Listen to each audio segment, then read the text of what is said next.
My name is Kerry Manton. I am the chair of PM Forum Scotland, and welcome today to our session.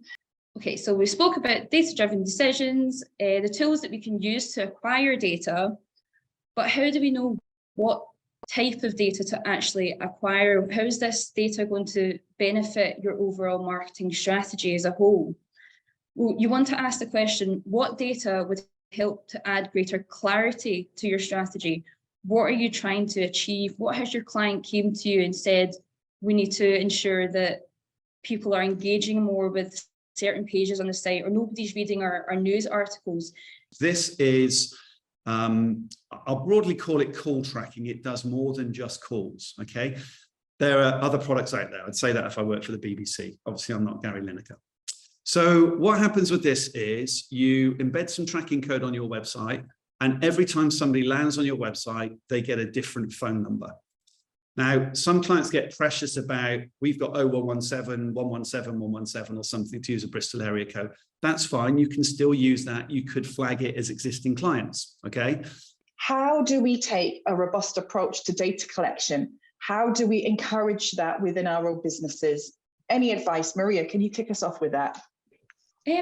Yeah, so obviously coming down from this higher end, kind of high level version of what we say is SEO data, but going beyond that, like taking a robust approach is just looking at your channels that you have currently and tracking metrics and exporting data that you can export, and just looking at it as a general overview without having to go, this is impressions, what's the click-through rate of this, what's that?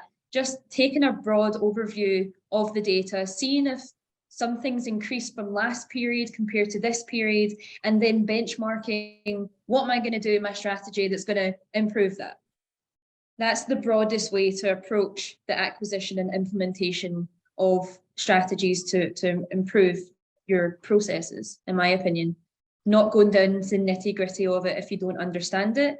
And if someone in your team, going back to collaboration, does understand that data, then find a way that you can upskill your department to understand how you can take a broader approach to understanding an SEO perspective of data. Yeah.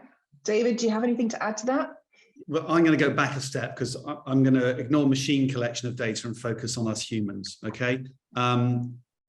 My colleague Maddie, the marketing Rottweiler, is on the call, okay? Once a week on a Monday, there is a report generated in email of all the opportunities created in the last week, okay, including the campaign field. And if that campaign field is blank, Maddie will come and bite your ankles, okay? So that, at that simplistic level is key.